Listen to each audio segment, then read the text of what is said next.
Hay noches que uno simplemente debería dejar pasar, cerrar los ojos, apagar todo y no prestarle atención a cada sonido que llega de la oscuridad. Renato lo sabía, pero esa noche no lo hizo, y eso cambió todo.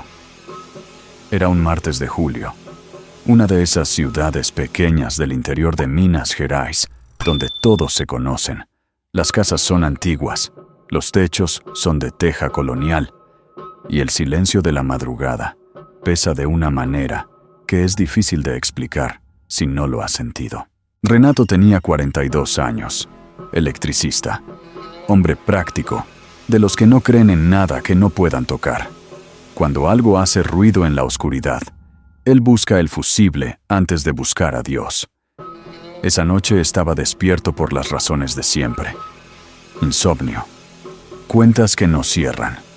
Esas preocupaciones pequeñas que de día son manejables, pero que a las 2 de la mañana se sienten como el mundo entero encima del pecho. Eran las 2:15 cuando lo escuchó. Un paso, uno solo, pesado. Ahí arriba, directo sobre su cabeza. Renato abrió los ojos y se quedó quieto. Pero entonces vino el segundo, y el tercero, y cada uno era más lento que el anterior. Como si lo que estuviera caminando ahí arriba supiera exactamente que él estaba escuchando, como si lo estuviera disfrutando. Lo que encontraron en esa casa 3 días después dejó a los investigadores sin palabras. Las marcas en el techo, la puerta trasera y algo más que nunca apareció en ningún informe oficial. Todo eso lo vamos a contar hoy. Si estás solo ahorita, tal vez quieras encender una luz antes de seguir. Y si este canal te da eso que sientes en la nuca, ya sabes qué hacer. Suscríbete, porque aquí las noches nunca son tranquilas. Renato no se movió, respiraba apenas, los ojos clavados en el techo como si pudiera ver a través del yeso y las tejas con solo querer. El tercer paso fue seguido de silencio, pero no el silencio de antes. No ese silencio vacío y normal de la madrugada. Era otro tipo de silencio, uno lleno de algo, de presencia, como cuando entras a una habitación oscura y sabes, antes de encender la luz, que no estás solo ahí adentro. Esperó. 5 minutos, quizás 10. El tiempo no funciona bien cuando el miedo te tiene agarrado desde adentro. Nada. Y entonces Renato hizo lo que hacemos todos. Se convenció a sí mismo. Se levantó, tomó agua, volvió a la cama. En algún momento, sin saber exactamente cómo, se quedó dormido. Lo que lo despertó a las 4:20 no fue un sonido. Fue el calor, un calor raro, concentrado, como si alguien estuviera parado al lado de su cama, irradiando temperatura. Abrió los ojos de golpe. La ventana estaba cerrada. El ventilador seguía girando. No había ninguna razón para ese calor. Y entonces lo vio. En el techo. En la esquina más alta de la habitación, justo donde la pared se junta con el cielo raso. Una mancha oscura, densa, con una forma que no terminaba de definirse. No era una sombra de la calle. La calle estaba del otro lado de la casa. No había ángulo posible para eso. La mancha no se movía. Pero Renato tuvo esa certeza que no necesita pruebas, esa que te golpea directo en el estómago, de que lo estaba mirando. Cerró los ojos, los apretó con fuerza. Cuando los volvió a abrir, la mancha había bajado 3 palmos. No apartó los ojos. Eso fue lo primero que decidió, aunque su cuerpo le pedía a gritos que se tapara la cara y desapareciera bajo las sábanas.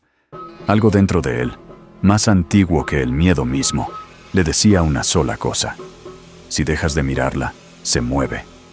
La mancha estaba ahí, quieta, esperando.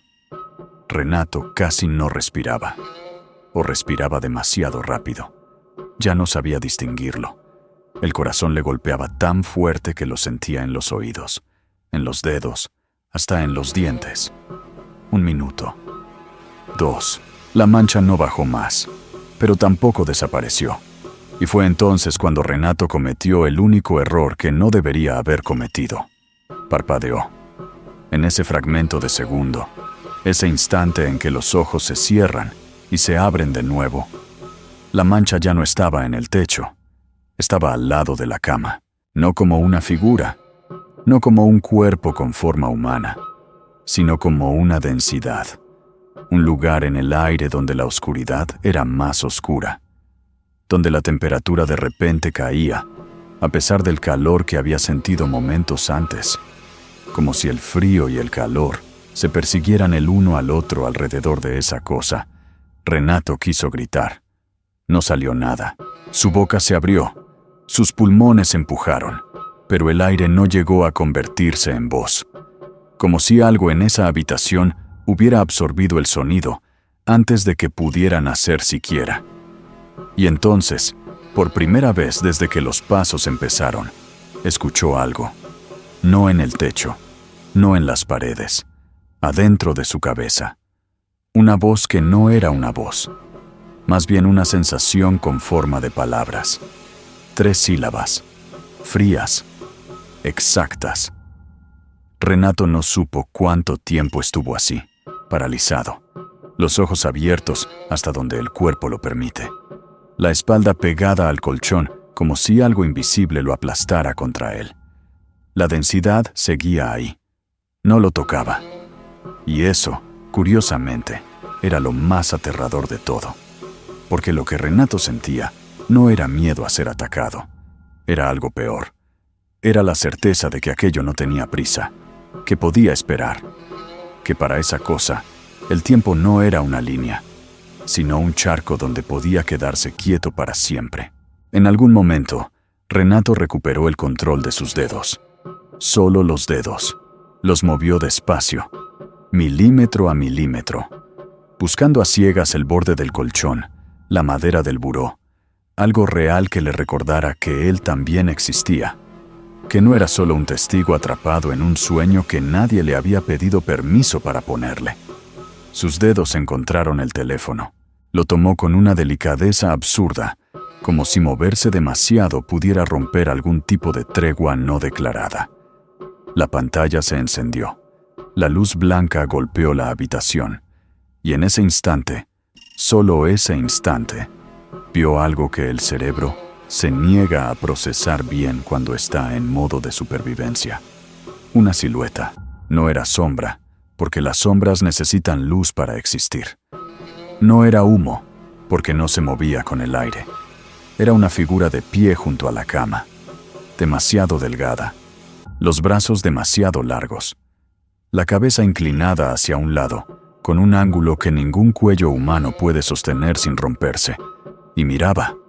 No había ojos visibles, pero Renato sabía que miraba. La pantalla del teléfono parpadeó una vez, y se apagó sola. La oscuridad que volvió no era la misma de antes, era más densa, más consciente, como si esa breve luz hubiera perturbado algo que prefería no ser visto. Renato no gritó, no por valiente, sino porque el grito no llegó. Se quedó atrapado en algún punto entre el pecho y la garganta, convertido en algo sólido que no podía ni subir ni bajar. Cerró los ojos. Sí, cerró los ojos. Él mismo sabe que suena absurdo. Sabe que es lo peor que puedes hacer. Pero hay momentos en que el instinto abandona toda lógica y elige simplemente no ver. Como si no ver fuera lo mismo que no existir. Así estuvo durante lo que él cree que fueron 20 minutos. Tal vez fueron 2. El tiempo había dejado de ser un concepto útil. Y entonces, los pasos volvieron al techo. Pero esta vez se alejaban, lentos, irregulares, como si algo regresara al lugar desde donde había bajado. Cada pisada sonaba húmeda, pesada, definitiva. Y cuando el último sonido se perdió más allá del filo del tejado, el aire en la habitación cambió. La densidad se disolvió. La oscuridad volvió a ser solo oscuridad. Renato encendió todas las luces de la casa, las 3 de la mañana, y no volvió a apagarlas hasta que el sol entró por la ventana. A la mañana siguiente inspeccionó el techo desde afuera, con luz, con vecinos cerca, como si la presencia de otras personas pudiera borrar lo que había vivido. Encontró marcas. No eran de animal, no eran de persona. Eran huellas con demasiados dedos, impresas en el musgo con una profundidad que sugería un peso imposible para algo que nadie había visto llegar.